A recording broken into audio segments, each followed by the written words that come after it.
Good afternoon, everybody. Welcome. We're delighted to welcome all of you, our distinguished guests, faculty, students, colleagues here today. I'm Larry Alford. I'm the University Chief Librarian of the University of Toronto.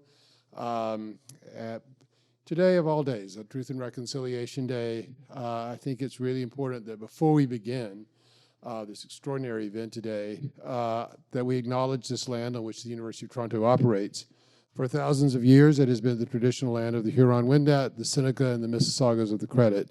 And today, this meeting place is still home to many Indigenous people from across Turtle Island. And we're grateful to have the opportunity to work and for many of us to live on this land. Sometimes land acknowledgements can feel performative, but today of all days, I think it's incredibly important that we think about the people who originally inhabited this land and what we can learn from them. And what we need to do for reconciliation. So I'm proud to be able to make that acknowledgement. So I'd like to welcome all of you to the Tung East Asian Library today to celebrate the Lobsang Lhalungpa collection. I'm going to apologize at the beginning if I don't get names quite right. I try. They've tried to teach me, so I apologize if I don't, but I'll try. Before we get into the details of this remarkable collection and the equally remarkable life and work of Mr. Lhalungpa, I want to acknowledge the many distinguished guests who've come today to help honor and celebrate this collection. I would like to recognize Geshe Jampa Kadup, former chant master of Sarah Monastery and former head of Sarajay Buddhist Center, Toronto. It's truly an honor to have you with us here today. I also want to acknowledge our many guests from the Tibetan Canadian Cultural Center here today. They include Mrs. Deki Shukla, the president, who will be sharing some remarks this afternoon. So welcome to you. We're delighted to have you here. Also, Mr. Suring Tundu, the vice president of programs at the TCC. Also from the TCC, we welcome Dr. Daishin Dorgay, principal of the Tibetan Language and Culture School, who hosted us for a wonderful ink making and paper event this past Sunday. It was really an extraordinary day. So I also want to welcome all the other officials from the TLCM who are today. It's wonderful to see all of you again here today. I want to welcome Ms. Butila Karpake. Sorry if I didn't get it quite right. Former member of Provincial Parliament from Parkdale High Park. We really are delighted to have you here and welcome you so much. Thank you for being here. Finally, I want to, well, maybe not finally, but I also want to welcome today's speakers, particularly Dr. Gray Tuttle, sorry, the Leila Hadley Luce Professor of Modern Tibetan Studies from Columbia University, who made the trek across the border today. On Air Canada, which was actually early, he said. That's a remarkable event, actually, just for those of us who fly Air Canada all the time. Dr. Tuttle will be providing today's keynote remarks, so welcome again. We're delighted to have you here. And she needs no real welcome, but Professor Frances Garrett, Department of the Study of Religion at the University of Toronto. We're always delighted to have her here.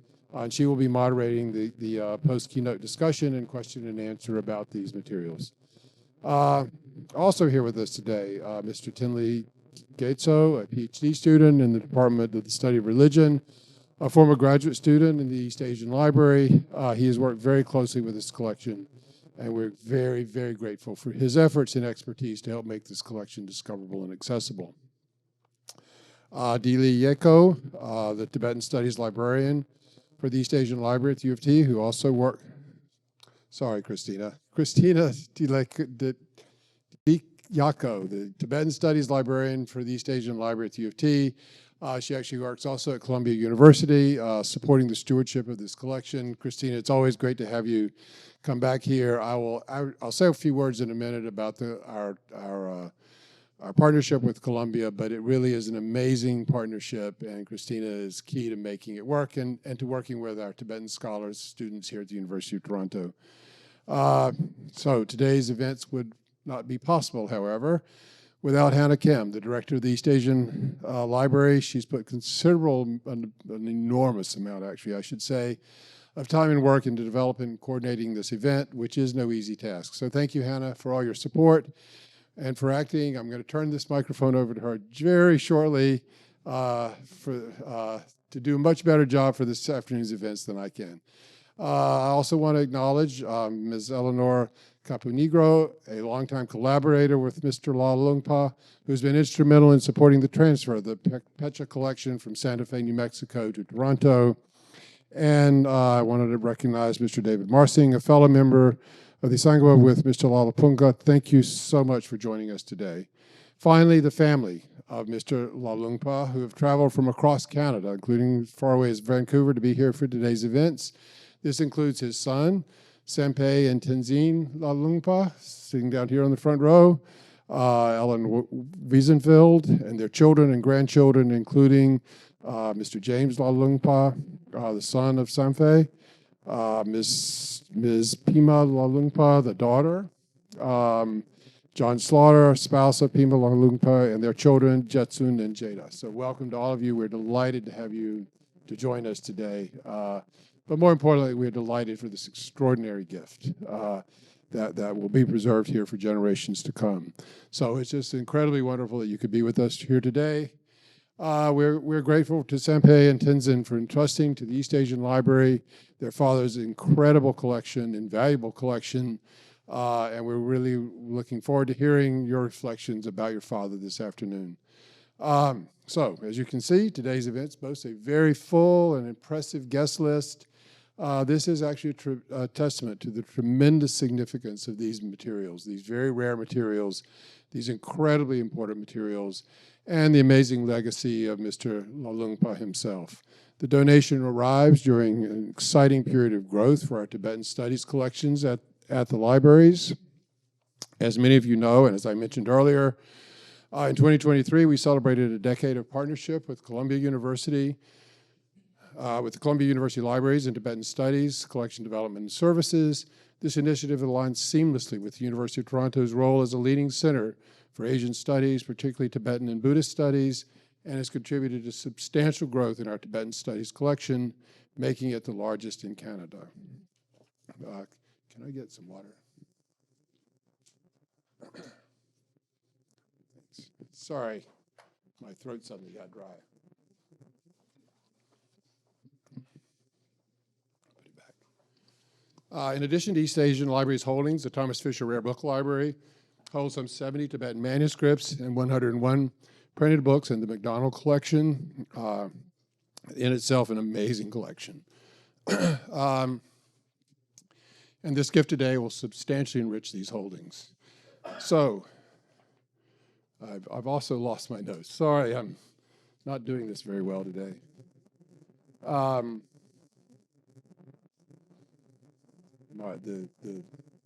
notes I had got out of order. That must be the last page. Sorry about that. So, this is a rare trove of materials curated with intention by a brilliant Tibetan polymath with deep connections to the region's cultural and political landscape. There are more than 1,200 rare Tibetan texts, including manuscripts and woodblock prints of Pecha format dating from the 15th to the 20th centuries. As you can imagine, it takes a significant amount of time and effort for a collection of this size to arrive here at the East Asian Library. We're very grateful for the generation and cooperation of the family during this process, and the support of Eleanor, who helped get these precious materials here from Santa Fe in bundles over a period of 2 years. It took 2 years to safely get them transported here from Santa Fe. We're deeply grateful for that work as well. In addition to its incredible scope and size, the Lhalungpa collection is a distinctive addition to our holdings because it is itself considered a living library. He frequently read and interacted with these items throughout his life as a monk official, as a scholar, as a translator, as a broadcaster, and as a teacher. And if you look closely at some of the materials, you can even see his notes handwritten on scraps of paper carefully placed inside. This intimate and ongoing engagement with these materials is remarkable, and it's a remarkable legacy to be able to preserve this material, for the family to have entrusted us with preserving this material here at the East Asian Library at the University of Toronto. We are so honored and proud that future scholars, students, faculty, and community members will be able to engage with these invaluable works in the future here in Toronto with one of Canada's largest Tibetan diaspora communities. This collection will continue to uphold the legacy of scholarly inquiry and cultural understanding that Mr. Lhalungpa embodied throughout his life. It will echo through these materials his example and his impact. His work, his life's work, will echo through these materials for generations to come. And again, as I often say, when we acquire collections like this, our guarantee is to make them accessible to today's scholars from around the world, literally, but also to be sure that they're here 100, 150 years from now, so that scholars who are yet unborn will still be able to use these materials and to appreciate his work, his life's work, his teachings. So thank you again to the family so much for making these materials accessible and preserved here at the University of Toronto at the East Asian Library. And now I'm going to turn it over to the East Asian Library's director, Hannah Kim, to say a few words. Hannah.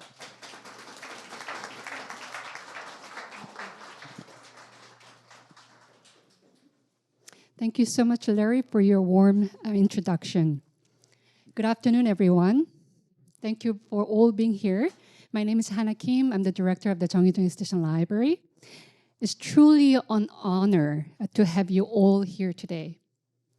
I'd like to especially welcome our distinguished guests, the leaders and members of the Tibetan Canadian community, our donors and their families, U of T faculty and students, and all friends of the East Asian Library.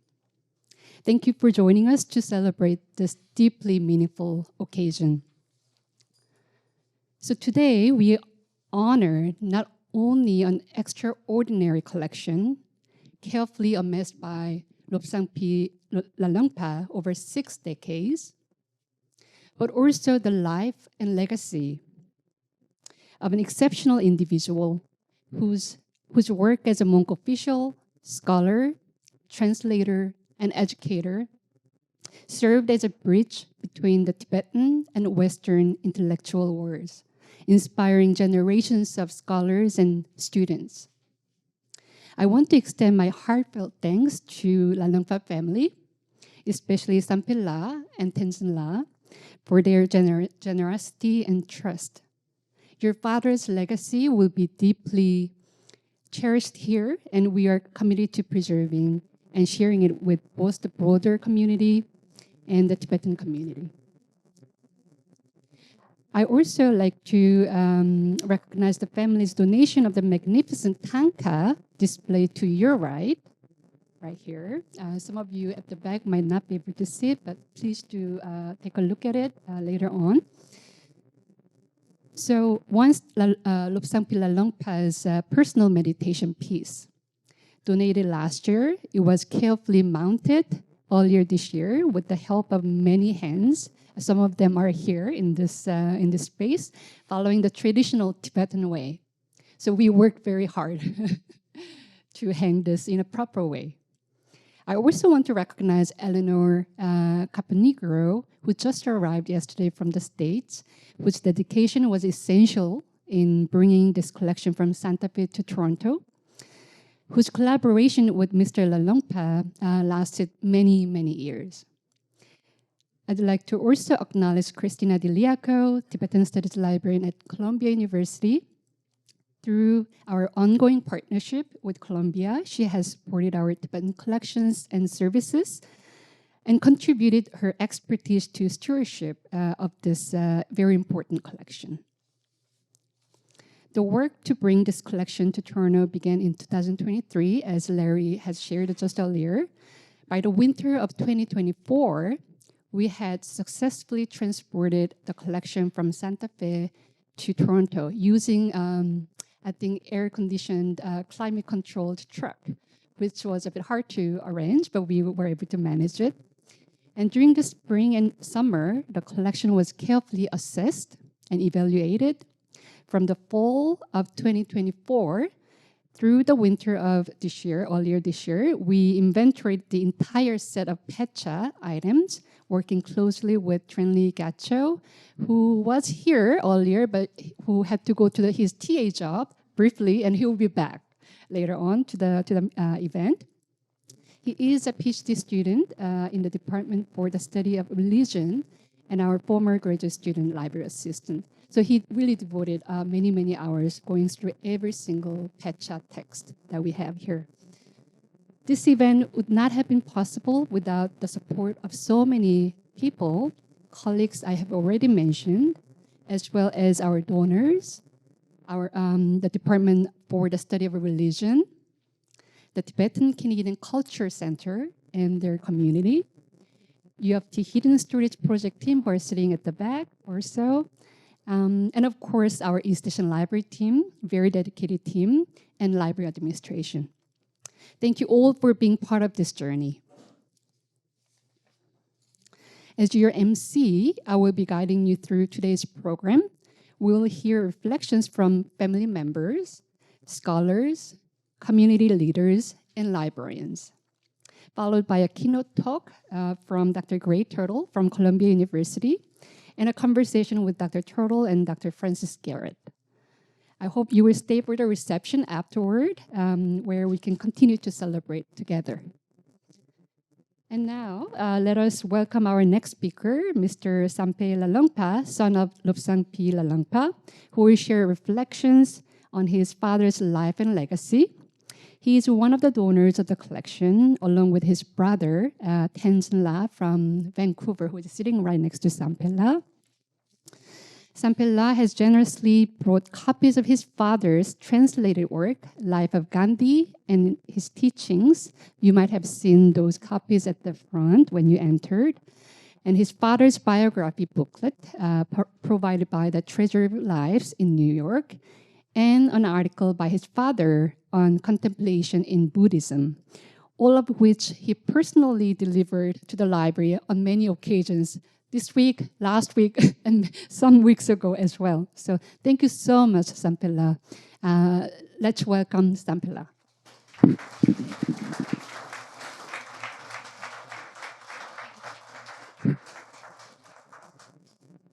Toje, distinguished guests, friends, I promised my family I would be brief. And those of you who know me know that that's quite a challenge.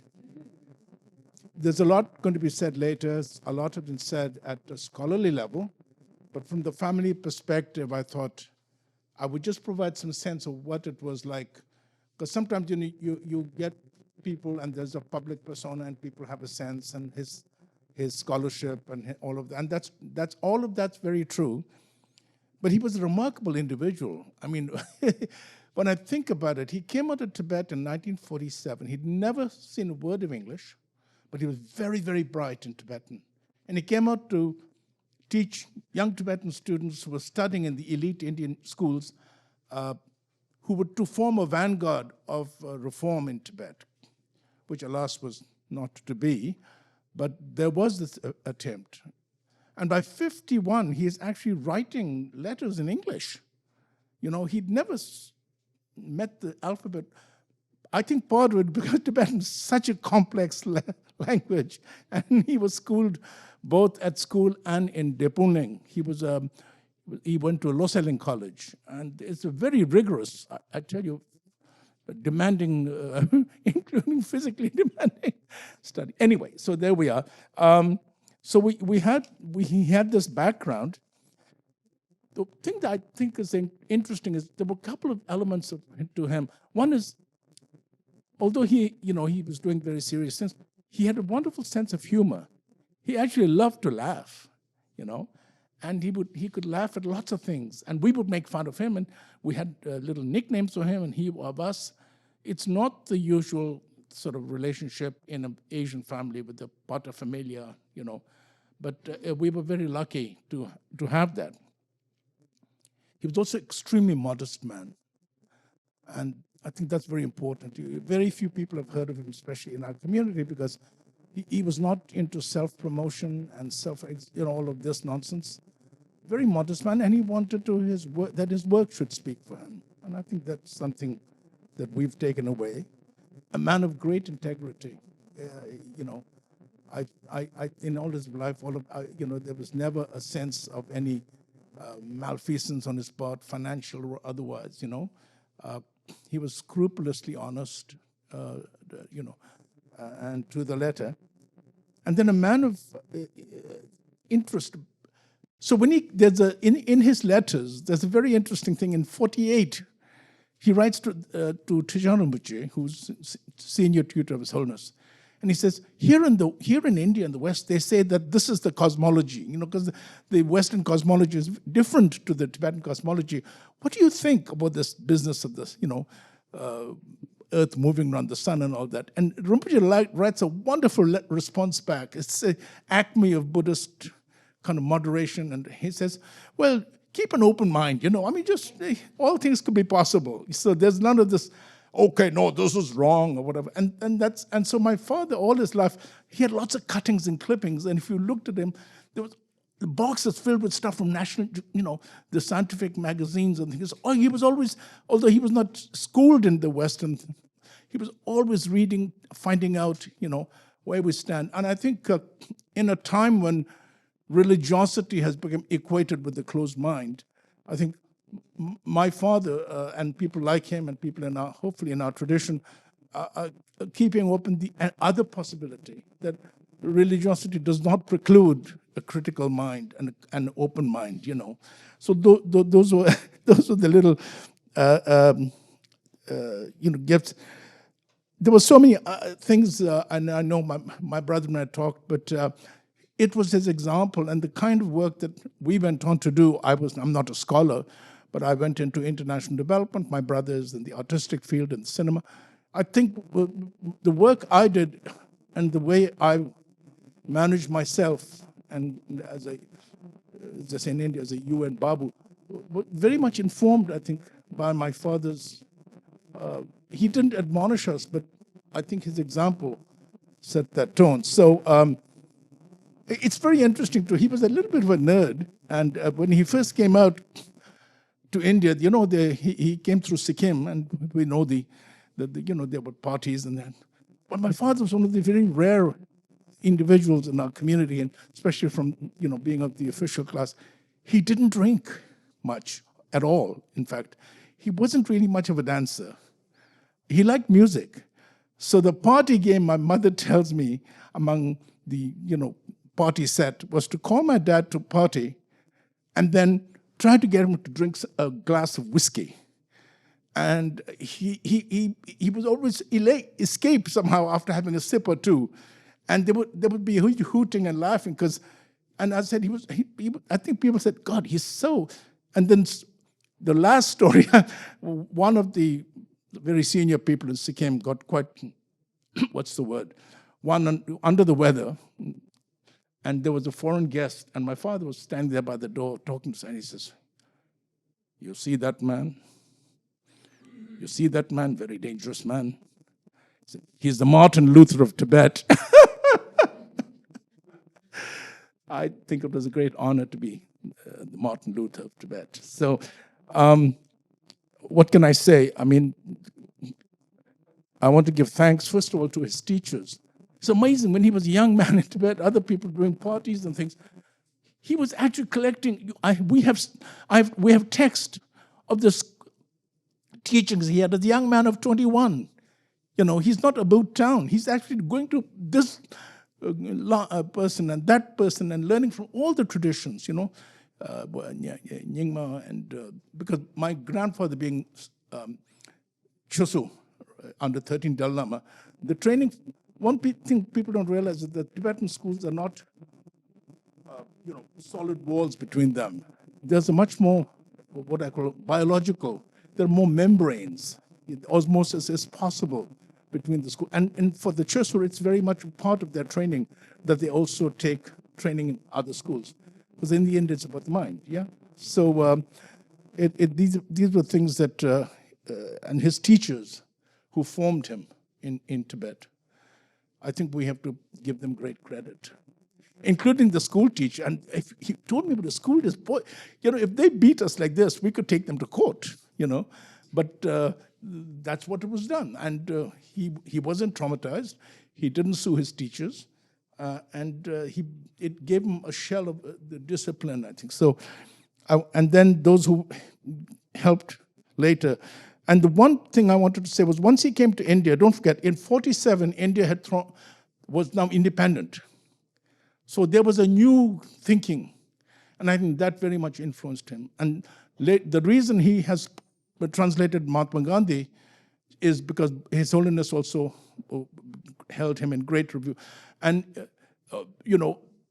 it's very critical to a practical Buddhism, the art of civil disobedience and the art of nonviolent resistance. So, those some of the things that he took from India. But he would never have been as attuned to India if it wasn't for my mother. And I must say, she was not a scholar, but she was the daughter of actually a scholar. My grandfather from my mother's side was from Darjeeling side, but he had 40 years of education activity in Darjeeling area, very respected.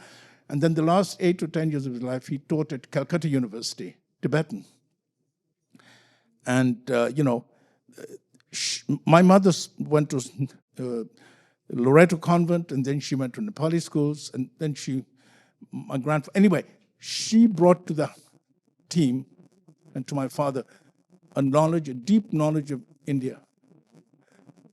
She spoke Nepali fluently, wrote and spoke Nepali fluently, Hindi, Bengali, Tibetan, and English. But more important, she had a sense of both the social, political, and cultural topography of India.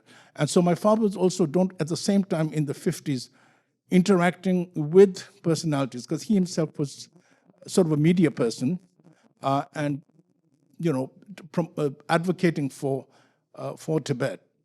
And when I looked at the kinds of people, it's all in the letters, Everything I say can be buttressed in the letters, the pictures. And so, I think I didn't want to leave this without mentioning the gift of my mother, what she brought to this, and there were so many parts of it. And he was never hardcore political, but he was advocating for the idea of Tibet, And in his things, I see there was a letter from Mr. Nehru's office saying, Lhalungpa, you are hereby instructed to kindly translate this enclosed. And there was a letter from some Tibetan eminence, And so he was within the government, but he was called on for this kind of Tibet-centered things. That's all I want to say. I'm sorry, I've taken more time, but I just wanted to convey a sense of the human he was.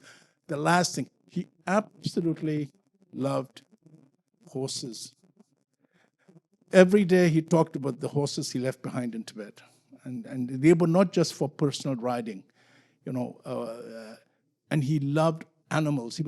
He was so good with dogs. We had a Cocker Spaniel as a child.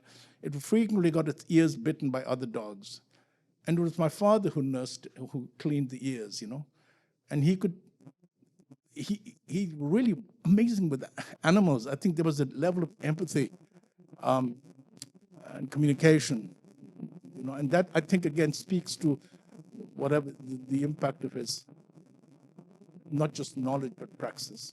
So, thank you for the University of Toronto for giving it a home. We are very grateful because in the kind of current world environment, we are very happy that it's now in Canada, because we have been here in Canada since 1971, and we are happy that it's here, and it's in an environment where it can be used all of across the terrain.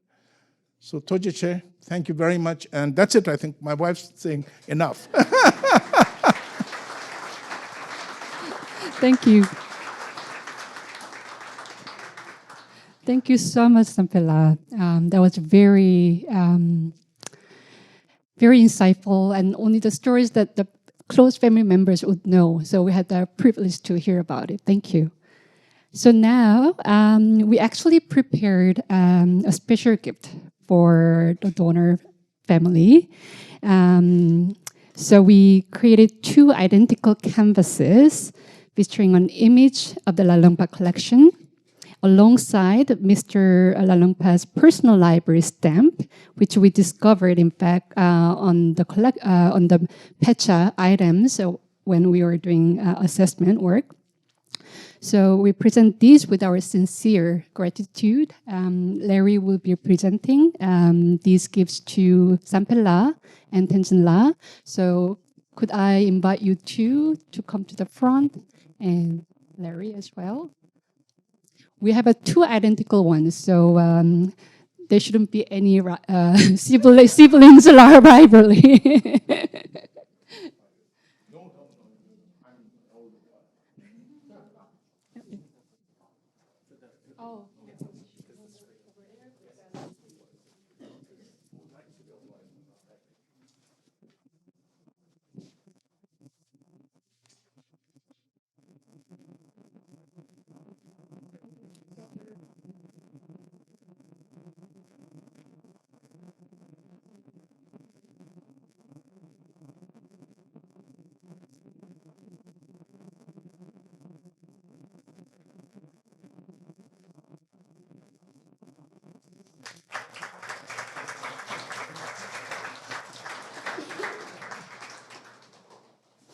Yeah, we have all the protection, so later we will wrap them nicely and give them to you.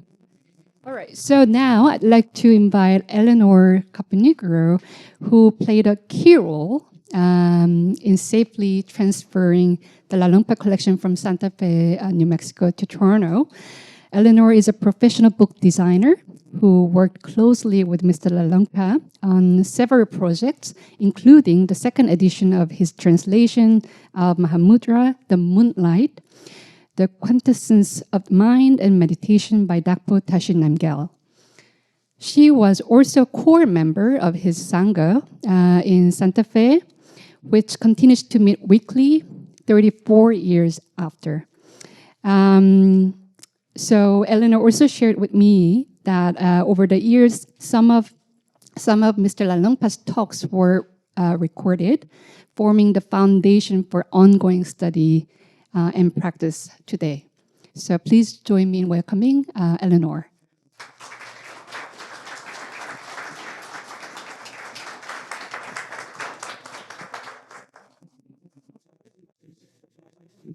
Thank you so much. I have the extraordinary good fortune to have Lobsang Lhalungpa as my teacher. I met him first in 1989 when he moved to Santa Fe. And then later on, he mentioned that he taught classes in Tibetan Buddhism. And I said, well, if you ever teach anything for ranked beginners, would you let me know? So one evening, a Tuesday evening, I got a call and said, I'm starting a class tomorrow. And I said, I'll be there. And that was well over 34 years ago. We continue to meet, as Hannah mentioned today, and we have this extraordinary collection of his talks and teachings, because he had a wonderful phrase he used to say. He said, repetition is the key to the Western mind.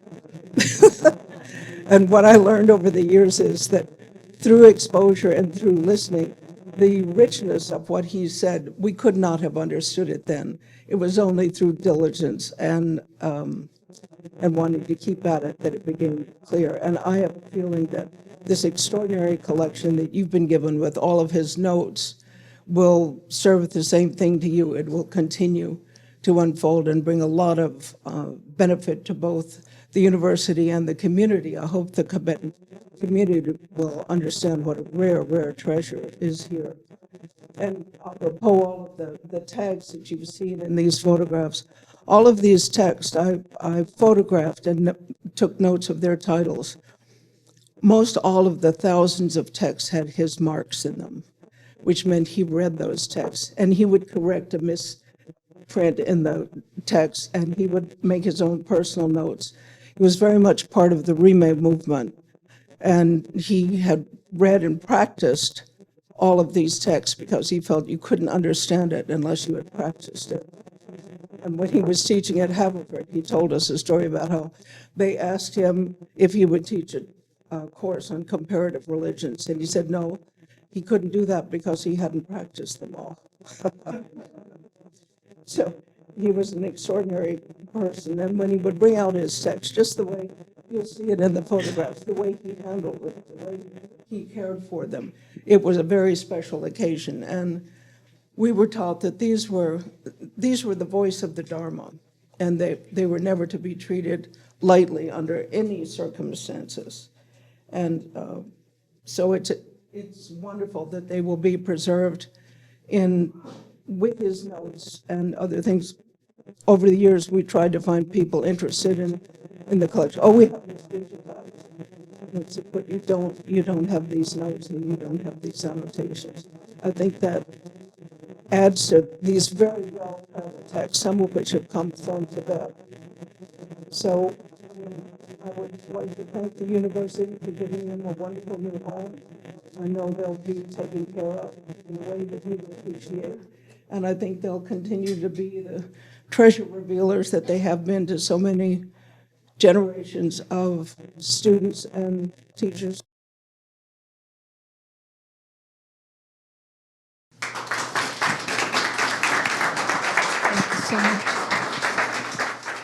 Thank you very much, Eleanor.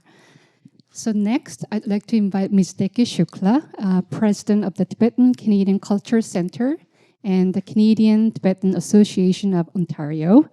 As Larry briefly mentioned earlier during his remarks last Sunday, a couple of days ago, the U of T Hidden Stories project team and our library partnered with the Tibetan Language and Culture School at the TCCC to hold Tibetan Himalayan papermaking and ink making and printing workshop for young students. I think there are over 300 students in the centers. It was crazy time. And it was a great success. We truly appreciate the partnership. Once again, thank you to the Tibetan Language and Culture School and TCCC for this collaboration. And please welcome Ms. Shukla.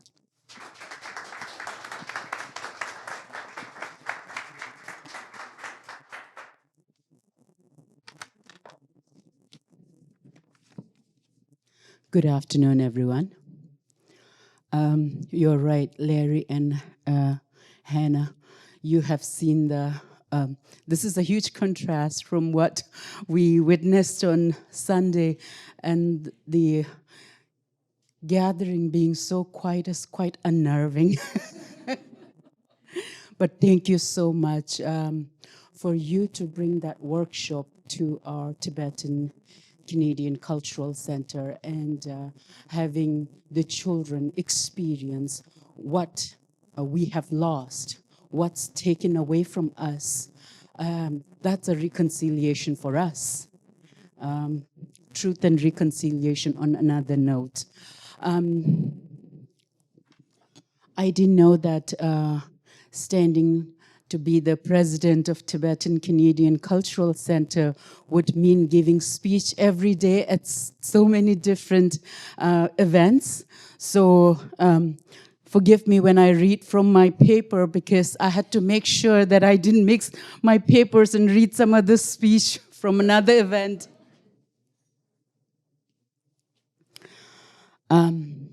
Good evening, distinguished faculty members here, generations of the Lhalungpa family, especially Sambel Lhalungpa and Tenzin Lhalungpa, scholars, friends, and members from the Tibetan community. It is my profound honor to join you today on behalf of the Tibetan Canadian Cultural Center and the Tibetan community here in Toronto to mark this important occasion, the donation of over 450 Pecha manuscripts to the University of Toronto Library by Mr. Sambel Lhalungpa and his brother Tenzin Lhalungpa in honor of their late father, Lobsang P. Lhalungpa. This extraordinary collection encompasses the central corpus of Tibetan Buddhism. It represents not only a treasure of philosophical, spiritual, and historical knowledge, but also a living bridge between generations. To house such a collection in one of Canada's foremost institutions is to ensure that Tibetan wisdom will be studied, safeguarded, and engaged with for generations to come. For Tibetans in diaspora, This gift carries a deeper resonance.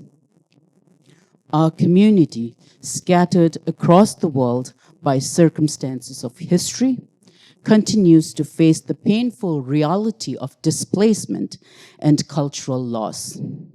Yet, moments like this reminds us that our heritage is not only surviving, it is taking root in new soil, finding new custodians, and gaining new voices. The Lhalungpa family embodies this legacy of resilience, from broadcasting words of hope during the darkest years of Tibet's occupation, to dedicating their lives to scholarship, education, and translation. Their contributions have shaped both Tibetan communities and global understanding of Tibet. Today's donation is another chapter in that legacy, one that strengthens both academic inquiry and cultural footprints of Tibetans in Toronto and beyond. On behalf of all the Tibetans, I extend our deepest gratitude to the University of Toronto for recognizing the value of this collection, and to the Lhalungpa family for entrusting it to the world.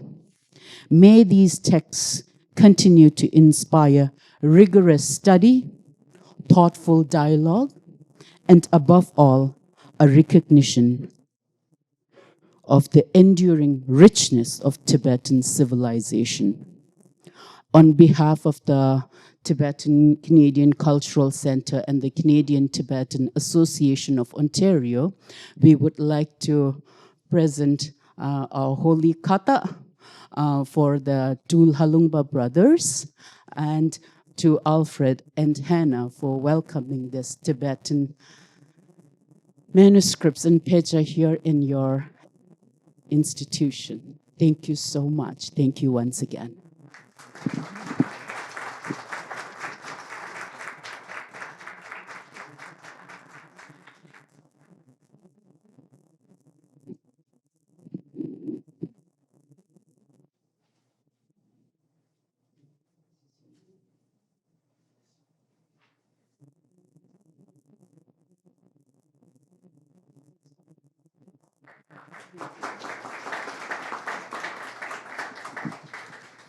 Thank you very much, Dr. Shukla. Thank you. Oh, okay, so I think we are getting there before the big talk that we have. Our next speaker is Professor Rory Lindsay from the Department for the Study of Religion at the University of Toronto. Due to personal circumstances, he could not be here in person. He had to be in the States. So he kindly shared a short video of his remark. Hey everyone, I'm so sorry that I couldn't be there today, but I wanted to take this opportunity to just say thanks to Sampela for this extraordinary collection that we've received.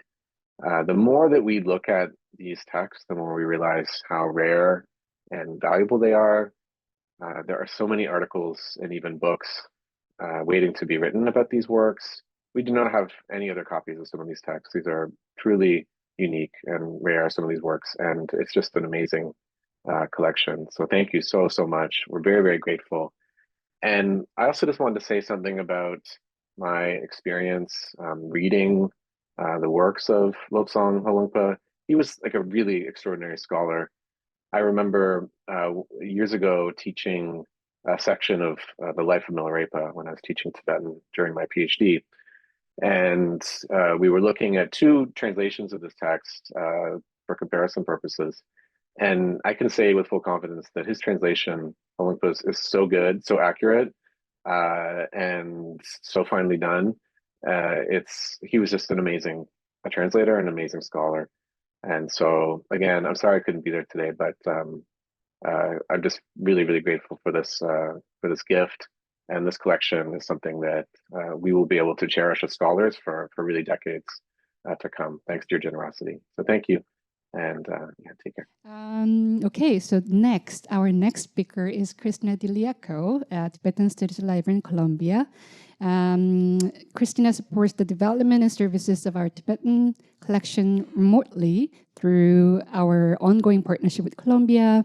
And she visits our library each year, each fall, as part of this collaboration. So today she will share a brief overview of the Lobsang P Lhalungpa collection. Let's welcome Christina to the front.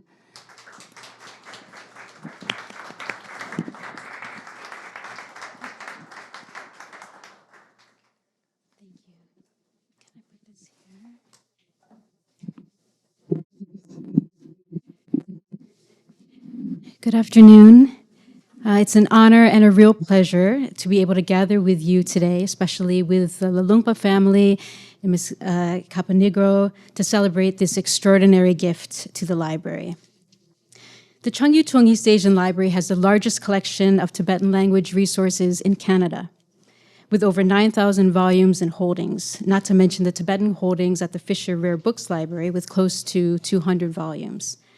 The gift of the Lhalungpa Pecha collection brings in some 1,200 texts, so you can see how it has a tremendous impact on overall holdings at U of T, a boost of around 13%. So I'm going to give a brief overview of the collection. You've caught glimpses of it in the beautiful slideshow we've been seeing. The collection is the intact personal library of a celebrated scholar, translator, teacher, and practitioner. 1,200 texts that were grouped and arranged into about 275 bundles. As such, it offers us a unique opportunity to explore a Tibetan scholar's personal approach to the organization of knowledge and engagement with texts. Mr. Lhalungpa created and maintained an inventory or karchak of his library. So you can see the bundle number, like on the left, and the texts contained within. And there are also some notes related to collection management when he moved text from one bundle to another, for example. The karchak itself is 54 pages long, and I brought a sample of it. We can look at it later. As for content of the collection, Professor Tuttle will go into more detail in his talk, but just to briefly say here that Mr. Lhalungpa was known for being non-sectarian and open-minded, and his collection reflects this. This slide shows the wide range of subjects in the Lhalungpa collection. This is based on the karchak and a very preliminary assessment of the collection. We still need to do more research, but this is about the top 20 subjects represented in the collection. But you can see that it's very diverse. These are some other subjects we found in the collection represented here. I just wanted to sneak in this slide of the collection in the stewardship of Ms. Caponegro in her home. And to give you a sense of scale of the gift, the boxes when they arrived at the East Asian Library's Tibetan collection room. So typically, a volume of Tibetan Pecha is wrapped with a cloth wrapper. So for example, a single text or volume of a set. But in the Lhalungpa collection, we have been referring to bundles because Mr. Lhalungpa would make groupings of texts. If they were different editions of the same text, for example, or shared the same theme, such as lamrim, or were related to each other in some way that was important to Mr. Lhalungpa's personal scholarship. And then he would wrap them together into a bundle with one fabric wrapper and assign a number to them. Each bundle has one or two pieces of paper or cardboard tucked into the outer layer of the wrapper, detailing the content of the bundle. You can see some of the notes tucked in there here at the bottom. And here's another way that he identified the text. This is the more traditional way. But this is what we typically see in the Lhalungpa collection. Some examples of all the notes that he has for each bundle. Inside of a bundle, so this one has it looks like a typeset, text, a woodblock, a photocopy, and more, with texts on Dzogchen, Pamasambhava, and other lists. And so you can see how the contents and formats are varied. The bundle here, by the way, just actually has a note that he wrote to himself that says, I have to catalog these later. But here is another example of the inside of a bundle, which is identified here, texts on Vajrayogini. So, and if we might for a moment go ahead and appreciate books by their covers. So far from formal monochromal collections of monastic libraries or personal book collections that are intended for display, the variety of fabrics seen in the Lhalungpa collection reflects the experiences, places, and circumstances of his life's journey. Cotton, silk, velour, polyester in vibrant colors and patterns, and representing design trends from across the decades. From a repurposed tea towel to a really thick handmade paper, the wrapper of a package of interesting provenance. This one was something that Dujom Rinpoche sent to him. And even plastic that has been makeshifted into a Pecha cover. And here's a snapshot of just an example of all the many different kinds of fasteners we see in the bundle. String, yarn, ribbon, pins, fabric strips, and cord used to tie them up. So the collection has texts from as early as the 15th century all the way up to the 2000s. Professor Tuttle will talk about some of the highlights later, but just to give a brief overview, it includes manuscripts or handwritten texts, and within these we can see different kinds of scripts.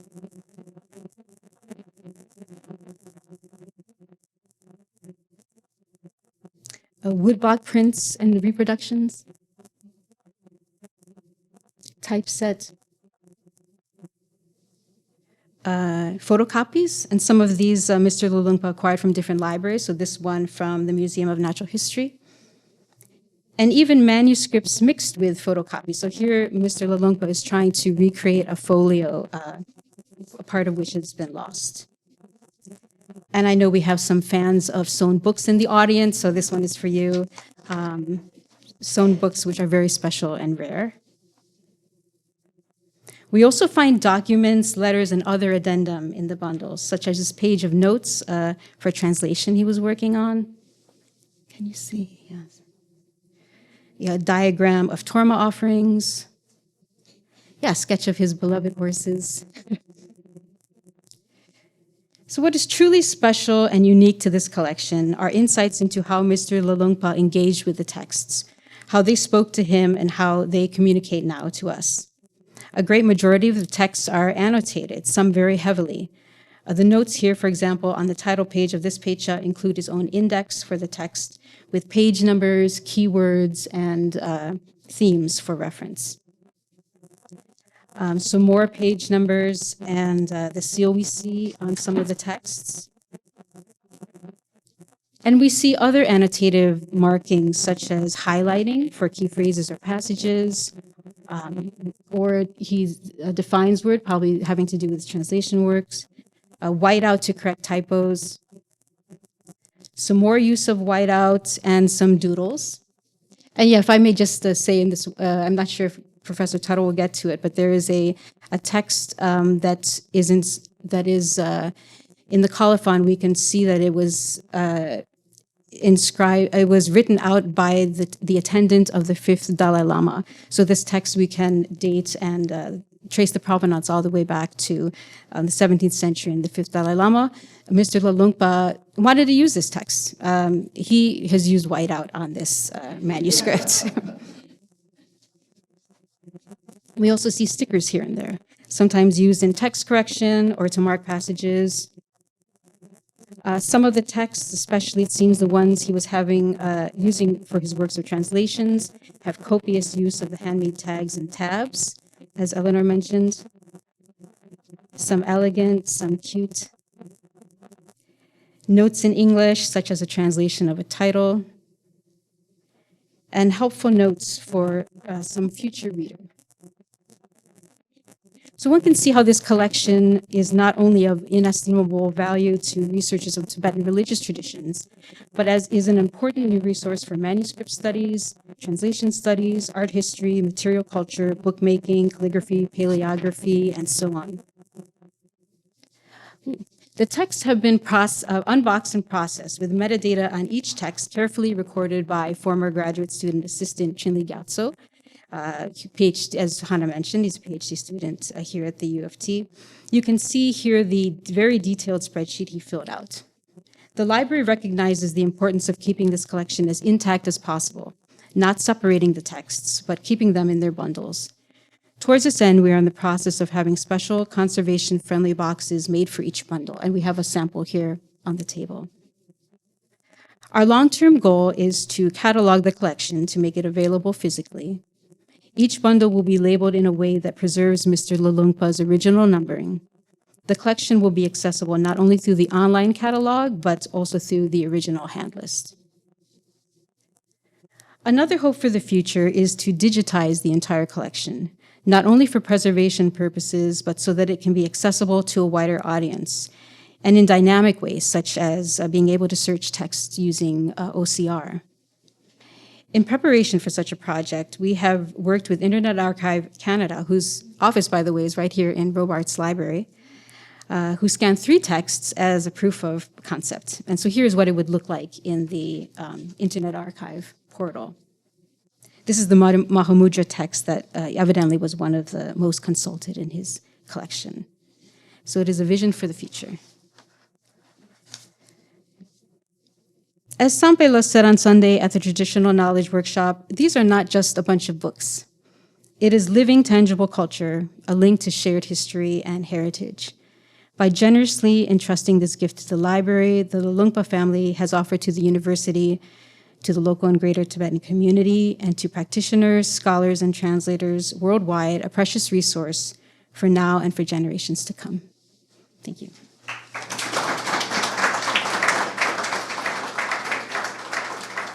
Thank you so much, Christina, for your very informative presentation. Thank you. I hope that you have a now better understanding of the collection, right? Okay, so now, thank you once again to all the speakers for sharing their warm congratulations on this special occasion. We are also honored to have Dr. Gray Tuttle from Columbia University as our keynote speaker, and we are grateful that he can share his insights with us today. I'd now like to introduce Dr. Francis Garrett, who will moderate the next part of the event and formally introduce Dr. Gray Tuttle. Dr. Garrett is Associate Professor of Buddhist Studies and Tibetan Studies in the Department for the Study of Religion here at the University of Toronto, and also Director of the Buddhism, Psychology, and Mental Health program, also here at the university. She studies intersections between Buddhist and medical histories with an interest in epistemic and pluriversal modes of being and knowing. She has also worked in Eastern Tibet on the communication of medieval knowledge through the Tibet King Gesar epic, and recently collaborated with mountain communities in Sikkim. Dr. Garrett has been a strong supporter for our library for many, many years, and we are very delighted to have her with us here today. Francis Garrett.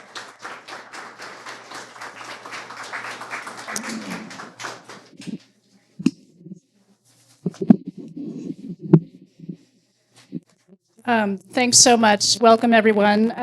I want to start, of course, with so many thanks to Hannah Kim and Larry Alford for their many, many years of support for Tibetan studies at the university, and especially for their very visionary support for the partnership with Columbia, which has really transformed the landscape of Tibetan studies at the University of Toronto. It has enabled, for example, our Tibetan studies programs to grow so much over the years that we now have over 1,000 undergraduates every year exposed to Tibetan studies topics. And this year we had over 80 students studying Tibetan language, these numbers are really quite remarkable.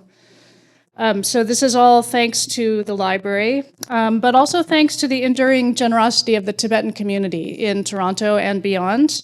Now including the Lhalungpa family. So thank you so much for this amazing gift, which will continue the growth of Tibetan studies at the university, I'm sure. So I'm happy now to introduce my old colleague and friend, Gray Tuttle. Dr. Tuttle studies and teaches modern Tibetan history at Columbia University, focusing mainly on the period from the 1600s to the 1950s. He studies the role of Tibetan Buddhism in the history of 20th century Sino-Tibetan relations as well, and also Tibetan relations with the China-based Manchu Qing Empire. Recently, he's turned to increasingly large data sets in an effort to ask and answer new questions about Tibetan history. He's worked with many wonderful scholars and students, including some of the most talented working in Tibetan studies today, from India and Taiwan to China and France, and including doctoral students who were trained here at the University of Toronto. So I'm so honored to introduce Dr. Gray Tuttle.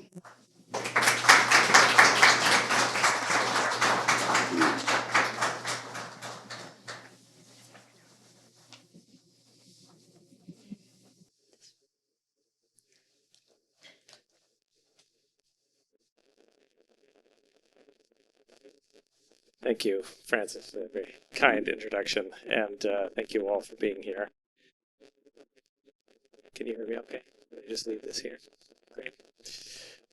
So I realized when I was reading up on Lhalungpa, of course I'd read about it in the course of my first book on early 20th century China, but when I was charged with coming here today, I realized I could do no justice to a life lived across so many continents and countries and times and challenges. And so I wanted to focus my talk today on his life as he lived it through books. How did he get to focus on books? How was it that he became a translator? And so I looked especially at those aspects of his life.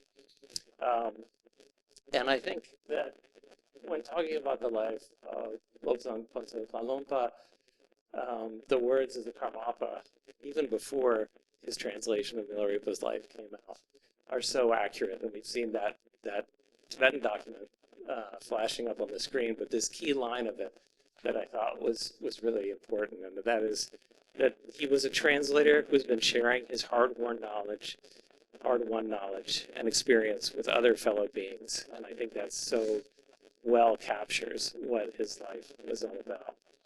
I also want to thank today Katie Tsuji and her biography of Lhalungpa that's hosted the Treasury of Lives. I know that you all, the family, worked with her very carefully, and it's just a wonderful biography that served as a basis for my presentation today. I want to thank the family, Lhalungpa's family, especially Sampe Lhalungpa, for sharing that personal element. You had a lot of images that you had collected online, and to have those, have access to those, gave me that kind of personal spark that you spoke of so well today. Thanks to Hannah Kim for the vision to bring this collection here and oversee it and to welcome me up today. Thanks to Christina Diliaco, who also shared with me her experience touching this collection and some of the treasures that are within it. And finally, thanks to the University of Toronto and the library here for really this pioneering work. As you said, other people said, oh, we have that book, but it's different. And I'll try to talk a little bit about why this collection is so important. But first, education as the foundation, right? This is what made his life so special. He was trained at Drepung Monastery and at a private school in Luce. So he got this dual religious and civil education, and I think that's really key. Mendreling Monastery in the Dalai Lama, the fifth Dalai Lama's time, also made sure students had this kind of dual education, not just focused on maybe a particular kind of tradition, religious tradition, but this broad knowledge, and I think that's really important. And then, as Senpai said, he served as the cultural and educational representative of the Tibetan government in exile at 22 years old, right? This is an incredible experience he had. And when he got there, he's overseeing these 100 or so students that have been sent to get this English English language education, and he speaks not a word of English. But his job is partly to make sure that the Tibetans hold on to their language and culture, but he also has to learn English to bridge this and to do this job well. And it brought to mind a couple of key figures in Tibetan history, one of whom was especially interesting to Lobsang Lhalungpa, and that's Pakpa Lama. He was taken by Sakya Pandita, his uncle, to the Mongol court in Amdo in the 13th century when called there by one of the Khans.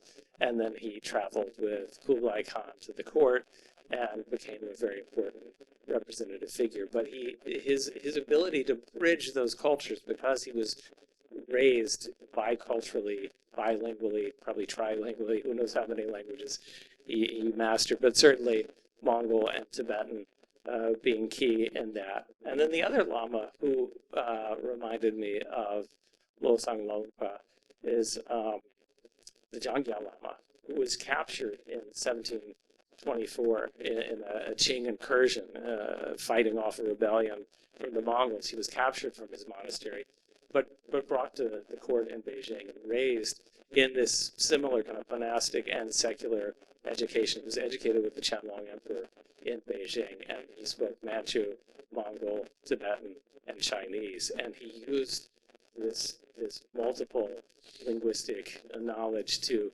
connect these cultures and to bridge and share these cultures with each other. And of course, he worked with Tarchin Babu, helping with that most modern newspapers, the first Tibetan language newspaper. He co-founded the Indo-Tibetan Buddhist Cultural Institute, which is still there in Sikkim in 1954. And eventually, of course, as we know, worked for the Tibetan radio at Delhi, translating from English, writing scripts, writing plays, all to this purpose of communicating. The other aspect of his life that I think helped him bridge these cultures was that he encountered the early Tibetan studies scholars who came to Sikkim once those borders closed to Tibet. People like Tuttle had been able to go into Tibet and encounter Tibetan culture directly, but these scholars, this may be a second generation, even though I look at them as kind of one of the founding generations, went to Sikkim and encountered Lobsang Lhalungpa there, and he really was a teacher to them all. So I can't go into all the details, but I've put them up there so you get a sense of the really incredible impact he had on leading figures in the Tibetan studies community. George Roerich, of course, is most famous for translating the Blue Annals. He worked with Gendon Chompal, another famous figure, but he first worked with Lhalungpa on translating key Tibetan texts that must have helped him make sense of this, and they even wrote a textbook, a colloquial textbook together. Prince Peter of Greece and Denmark also studied with him, and he was key to Prince Peter's early work in anthropology. He helped him develop an understanding of who the core noble families were in Lhasa, and then also helped in developing work that led to Prince Peter's dissertation and eventual book, A Study in Polyandry. Rene Denipsky-Wolkowitz worked on translations with Lhalungpa that led to his Oracles and Demons, a really innovative work that looked at, and this I think was especially connected to Lhalungpa's relative who'd served as an oracle for the Ganden Podrong in Lhasa. So he had this kind of special knowledge. The list just goes on and on. Rolf Stein worked with him to annotate key passages. Helmut Hoffmann, who taught in Germany and then later here in the States, and even published his own translation of a version of Milarepa, worked with him. David Ruegg translated, he helped David Ruegg translate the biography of Bhutan, which became, again, his dissertation and then his first book. Dr. Ram Rahul researched on the government of Tibet, right? This is something that the Indian government really wanted to understand of this neighboring polity that they were encountering, and then by the 1960s, hosting, giving refuge to this community.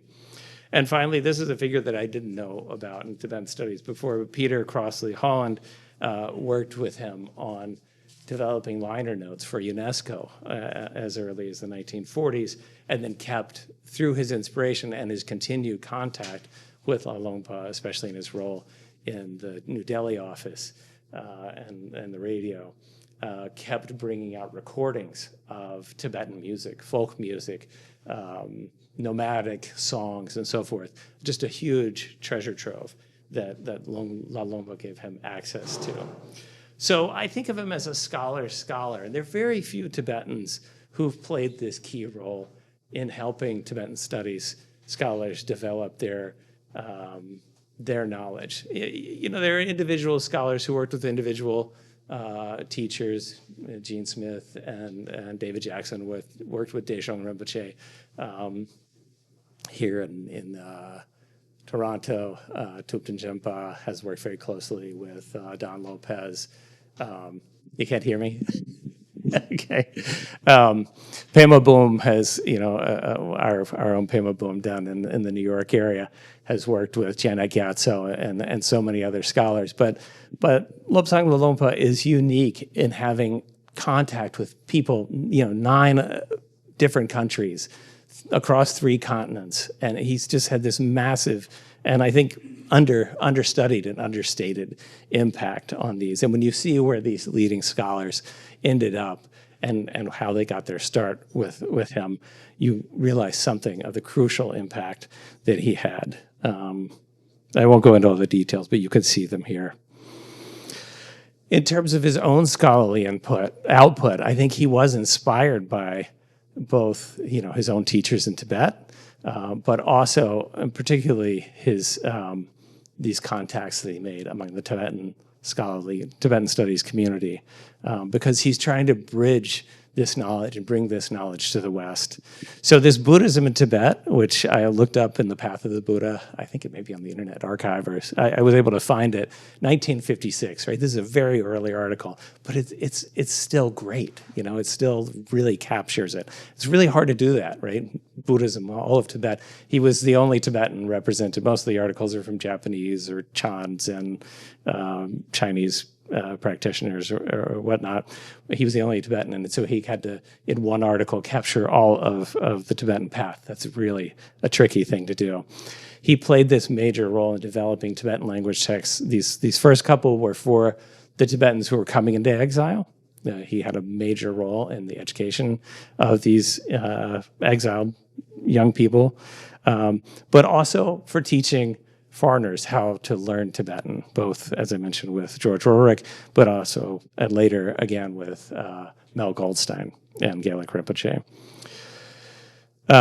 As you saw in the rotating slideshow before, he also wanted Tibetans to have access in their own language to the works of the life of Gandhi and to works by Nehru, and of course the 14th Dalai Lama's own autobiography, which he then translated into Tibetan. But the crux, I think, for making an impact among probably the widest audience is his life of Milarepa.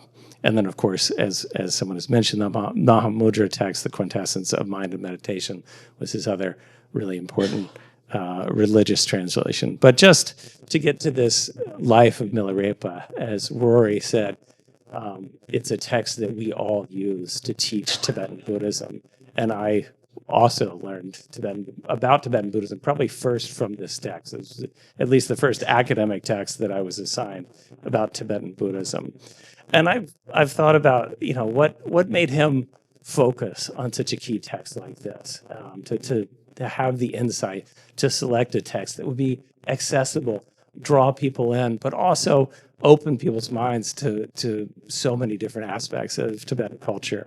And I think maybe his teaching here in Canada, in 1971 and 1972 at the University of British Columbia, he might have gotten some sense of how frustratingly little there was at that time to work with, to assign to an undergraduate, to give them access. A lot of the European scholarship is incredibly dense, not accessible, in language that's hard to sort of help an undergraduate North American audience penetrate to the heart of Tibetan culture.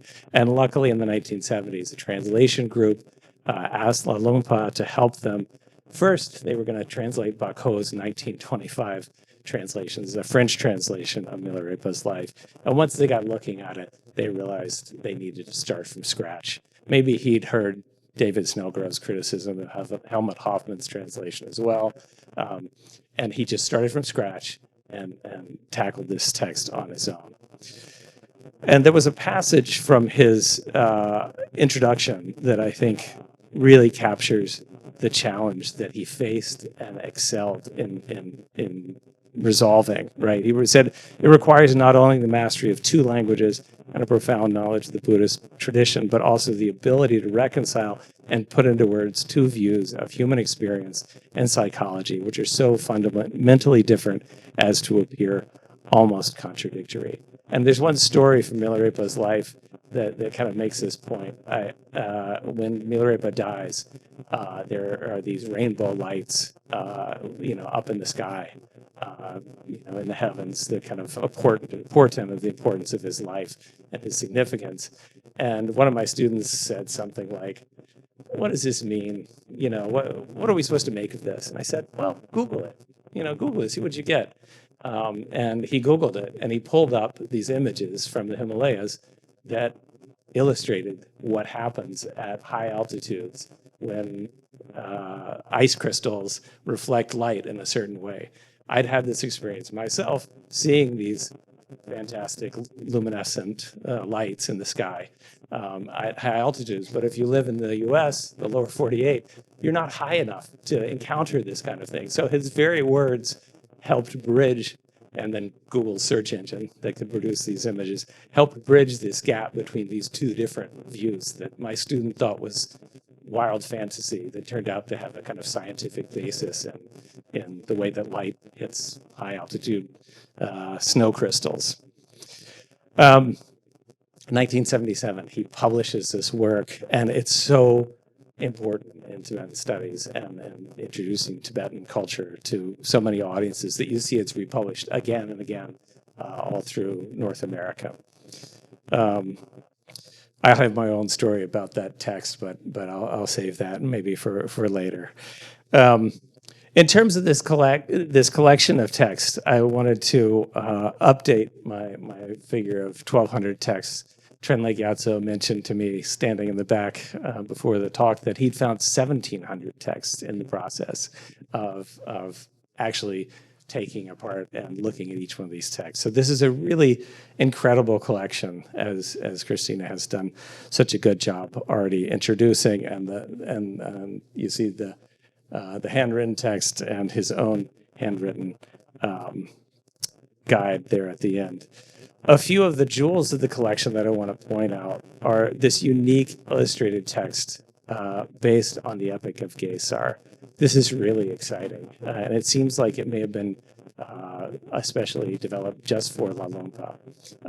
And I'm particularly excited because I have a graduate student who came to study the illustrated lives of Gesar. So to find out that this text is being preserved here is just delightful. There's a rare copy of Tsongkhapa's great treatise of the graduated path, the Lamrim Chenmo, with an illustration of Guzhi Khan. This is the Khan that helped support the Dalai Lama and led to the development of the Ganden Podrong that ruled Tibet up until the 1950s. And the fact that we have a text with an illustration is very rarely depicted. I think we have like one 18th century illustration of it, but this is exciting to have a text that clearly he helped sponsor, and it's incredibly rare. But as so many people have mentioned, he had so many different kinds of texts from all different traditions, the Shije tradition, Nyingma tradition, Kagyu tradition, Sakya tradition, they're all there. Of course, his own teachers, the Trijana Rinpoche, the collected works of the Gelugpa teachers, but also practices from the Shalo tradition, the Kala Chakra texts, the fasting rites, the three vows, all these traditions that crossed all these borders. Someone said he was a remade teacher, and that is a remade student and teacher, and that's really correct. The religious doxographies that are kind of the ways that the each tradition presents its understanding of Indian philosophy, and then texts about Buddhist festivals and cham, the dance rituals. Again, I have a graduate student studying dance rituals, and I know he's going to be very excited to look at these texts that are up here. And then so many of the texts that came out of the Sanskrit, directly out of the Sanskrit and Indian tradition. There were faithful translations of those Sanskrit texts that can kind of be back translated back to Sanskrit in case any of them are missing. And just to give you a sense of the spread of the coverage of these texts, he had one text on a Khumbu monastery's roof renovation in the Chinese style, a guide to Samya Monastery, a guide to a stupa in Nepal, and of course, a history of Kailash Mountain. And just to give you a sense of this is the kind of Chinese style roofing that that is covered in this text that he preserved, and that's Tsongkhapa's stupa there in the background at Khumbu Monastery. Now, in terms of the future of the collection, you've heard a little bit already today. The Cheongdong East Asian Library has begun the preservation of this and keeping these works together and making them available to people. I think there are hopes, plans to hire a cataloger to process the collection and eventually digitize it for a wider audience. Sampai and I were talking about Gene Smith's efforts in the past to make Tibetan materials that came into India, and that Lhalungpa played such a key role in introducing people as they came into exile to Gene Smith and preserving those key, what they call the PL 480 collection. But this collection, and now those works can be accessible to Tibetans in Tibet through digitization, people who can't come abroad as passport access and so forth tightens. And so if Toronto is able to get the funding they need, within 3 years, they could digitize and make this material accessible to the world. And it's wonderful to think about. When I think about the future for engaging with this collection, I think, it made me think of several different things. One, the manuscripts are really valuable for teaching our students how to access these texts, because handwriting varies depending on location, depending on time period, and calligraphy and so forth. And the texts from the 20th century are especially rare because when people were fleeing for their lives, they didn't always take their handwritten correspondence. Maybe they took the most precious text, but this kind of all the letters that he preserved, the handwriting that he has, these are great examples for teaching students with.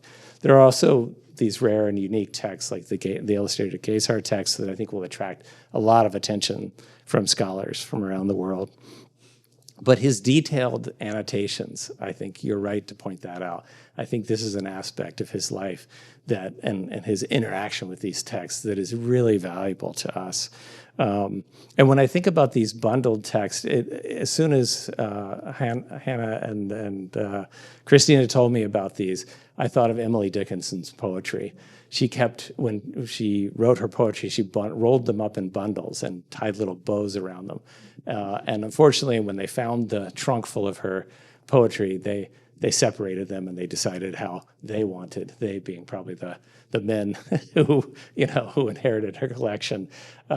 But I think that the library is so wise to keep these materials together and to keep the notes and make those accessible rather than, say, trying to clean up the texts and get them back to their original, which is what we so often do with paintings.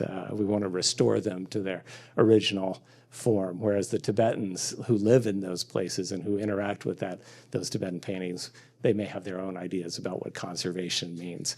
So I really appreciate this. As one of my students said, these texts can do things. And so the way that he decided to collect these texts together tells us something about a leading intellectual's way of thinking about how texts should be collected and gathered together. And understanding the totality of this collection is really important. As I mentioned before, the fact that he was both a civil and a religious intellectual figure means that he had unique interests. And this intense engagement, as you see, and as you've seen so much in these slideshows, each one of these texts is just intensely annotated. And having an intact, accessible library is really rare. We do have a hand list of Tsipan Shakapa's library. It was printed, but the books have scattered to the winds, and they aren't collected in one place, and they aren't accessible. Other major figures in American history, at least, President Woodrow Wilson left his home library intact. There are many personal libraries at various places in America that have been collected. There's even one family that collected, like Lhalungpa did, a lot of religious texts. They have many many versions of the Gutenberg Bible, and they've taken that and like this collection here, deposited it in the Princeton University Library. So to have a Tibetan collection for the first time come to a library intact is incredibly meaningful. I'm also really excited, and I think this is because Sampe Lhalungpa shared with me the images of the materials that are still in New Mexico. All his work that was his manuscripts that were translations or monographs that he had written about other subjects.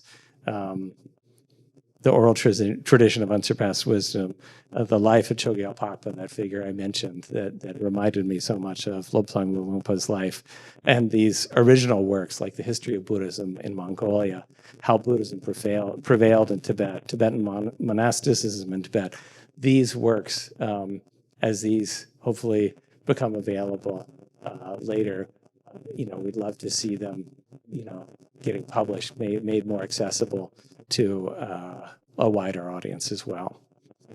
Finally, I thought to end this talk today with Lhalungpa's own words, because I think, and this was from the last year of his life, and it speaks so eloquently about the importance of this collection to the future.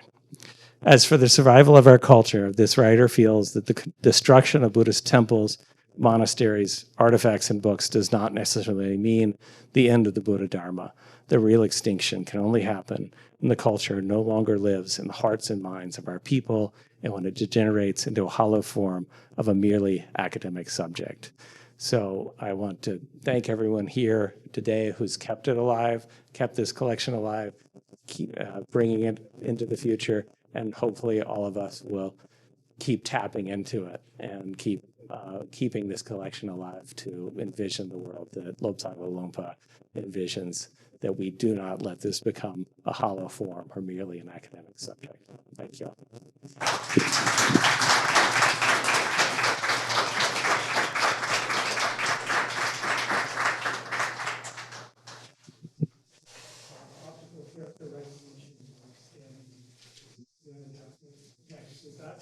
An advancement in that area? So I don't know if many of you recognize Gene Smith, who was in some of the images there, but I worked with him as a graduate student, and then served on the board of what was then the Tibetan Buddhist Digital Resource Center, and is now the BDRC, Buddhist Digital Resource Center. And they're making really great strides in optical character recognition. It was a dream when Gene was alive that we might eventually get there, and they're really getting close now. They're able to scan the text. I mean, they have the basic skills to do the scanning. Manuscripts, those things are farther along, but they seem very hopeful and very optimistic that will come along. And they're also, in parallel with that, starting to think about AI-assisted translation. Yeah. I don't know, anything you guys... Thank you, everyone. I'm Chile, and first person who opened each and every bundle and not only count, but translating, cataloging, entering every details, counting the page numbers and the measurement, everything from scratch to almost whole collection. And that's my really privilege, and I'm so thankful and grateful for the people who are related to that. And I had opportunity to express Lhalungpa family for donating and making this accessible to people, and also University of Toronto and SH and Hannah for working and giving a great home to such a precious collection. I really had opportunity to not only touch but to feel the precious materials, manuscript written by hand. And one text I went through says written by 5th Dalai Lama, literally written, because during that time there was no printing facilities, but written as manuscripts. So that's something really touching for me, and I wish and I do it will really reach to the more larger audience in the future. So my specific question over here is that we do have larger scholarly community in the West, especially in institutions, universities, but again, we have challenges of getting better funding, better, making accessibility. So East Asian Library has done a great job in that sense. My question or concerns that would be there other ways, pathways in the future where such materials will be valued and made more accessible to the people, maybe pathways in institution or pathways through other individual donors, or it could be anything. So any sort of pathways would be great to be highlighted. That's something I would like to know. Thank you. I think, the partnership with the Internet Archive is a really great one, right? Because they make everything available for free. The Buddhist Digital Resource Center also, Gene Smith's vision was always that it would be free, and he's delivered many copies of hard drives or zip drives or whatever, form it took to get, if people didn't have access through the internet, say. It's accessible that way, but if that was blocked behind a bamboo curtain, for instance, then he would hand deliver hard drives and so forth. So I think, the Internet Archive is that good model, I think, for making it accessible. But it'll be interesting to see what with these English language manuscripts of the history of Buddhism in Mongolia and so forth, what stage they're in. He had them on his list of things to work on, and if it's just a matter of scanning the text and making them available, maybe that's a first step, and then maybe, I don't know. Sambala was saying if he'd had a team or even a few editorial assistants, how much farther could he have gone? Maybe the time is not past where that work can be edited and published in book form. So I don't know, maybe there are other plans for making the collection here accessible, but 3 years is really not that long. Of course there's the funding hurdle to get over, but if you can get over that funding hurdle, then 3 years to have a collection that was built up over a century and goes back so many centuries, as you said, I think we can wait 3 years. Thank you so much. This is Dechen. Thank you so much, University of Toronto. So it's really beautiful preserve and really touch us as a Tibetan. And I used to be teaching Central University of Tibetan Studies in Sarnath. We used to have a big library there. And what there's some issues. So that time when I was there, we don't have such a technology that kind of right now we have. So just mention Christianella and Hannala, they want to digitize this project in the future. What I wish, when I was doing with my student, it's hard to find, Dr. La, you all know, because Tibetan one volume is not just a volume. So when you go to the Kenjuk Domjang, so like Saja Pendita, the people say it's a Kenjuk, not just Kenjuk. When you're going in there, what the rainbow body is, what the Domba is, there are different type of articles in there. Like even it's the same Pecha, but in that Pecha, side story, lots of things are coming together. When as a new learner, as a new student, want to learn something about, what about Tibetan rainbow body? There's a big question come out. So, okay, maybe we will see some Dzogchen Pecha or maybe Chakchen Pecha, not like that. In future, now we have a technology, okay, now we have a Tsongkhapa text, this and that, page from here to there, they're talking about the rainbow body. We can easily do it, make a categorize, not with the title, with the subjective, like in-depth subject, that will be really helpful for those research students. When I was doing my research, my topic is linguistic, Tibetan linguistic.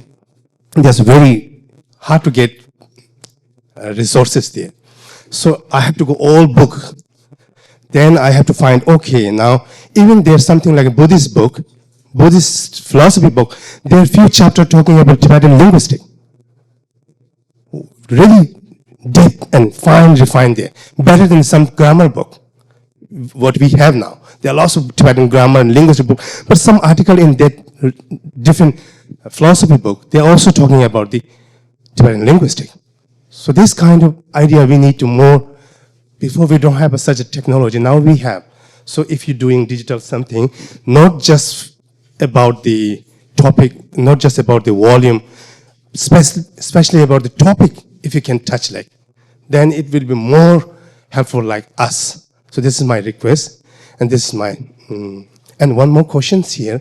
So when we're doing those work in here, like digital thing, still there, we did a little bit work on the recognize the letter thing. You know, the Tibetan handwriting, different kind of kami, uche, ukar, ume, tsuktung, tsukring, lots of there. So, but it's hard to recognize in one machine.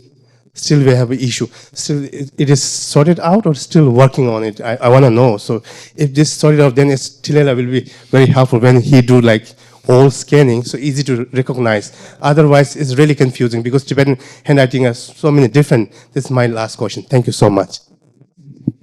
Yeah, I don't think the OCR has gotten down to the level of all the different Kyuyik and Uchen. You know, I mean, maybe the most simple, standardized, government writing, maybe that could be, because, to train a computer, it has to be standardized. And I don't know. I mean, Christina, maybe you know more than I do.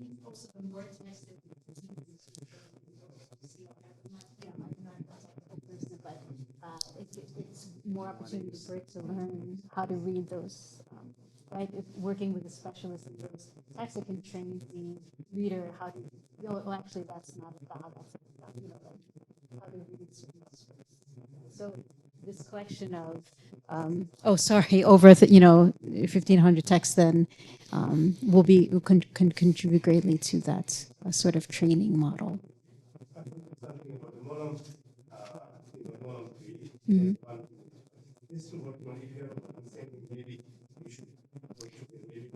Yeah, BDRC is working with Geshe Munlam, and yeah, it's something that we had already spoken with BDRC about this collection. Yeah. Last week,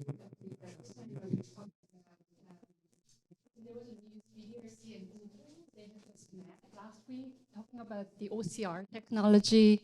BDRC already developed in-house OCR recognition system, which we tried to learn through working with the Internet Archive, and the Internet Archive is aware of this development. And even further, I think last week, Google and BDRC are talking about further development using AI. So hopefully down the road, in the future, we might be able to borrow those experience and technology and implement into our system and our project. That's what we're hoping for, but that will be several years, I think, to get there, but we will work on that, and we'll keep that in mind. Thank you. I think, one of the things in terms of what you're talking about, getting down within the text to the different, parts of the text, maybe, it sounds like part of what Lhalungpa's notes was an index, right, of his own. And, Tibetan books don't have indexes, right? That's a kind of modern feature. So maybe the first step would be, of course you could go through the text and mark those spots, but maybe you just take this intellectual's own index and translate those, annotations as a first step towards, it's a great collection. It's quite broad and vast, and 1,700 texts, so it's also narrow compared to the Kangyur or the Tengyur or whatever, and use his annotations as your first step of the way that at least one Tibetan thought to index a text. and get to sort of get within those texts and help people find those materials.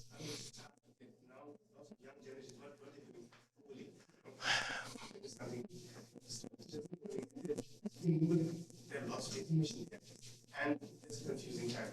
You take a professor, then fine, separate the issue, which is right and which is wrong, which is appropriate sources. So if you have such a university-based, those kind of research-based, like then it's very helpful for research students. Okay, this is authentic source. We have a manuscript here, we have a translation here, and if we are teaching something like this topic, we can attach it and fully let work in one like but it is easy to absorb.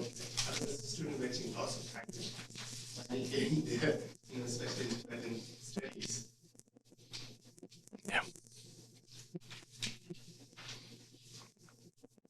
We have one more question from the audience.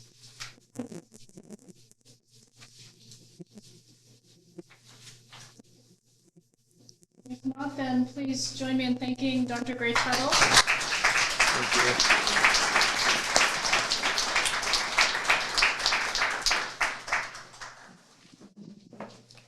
you.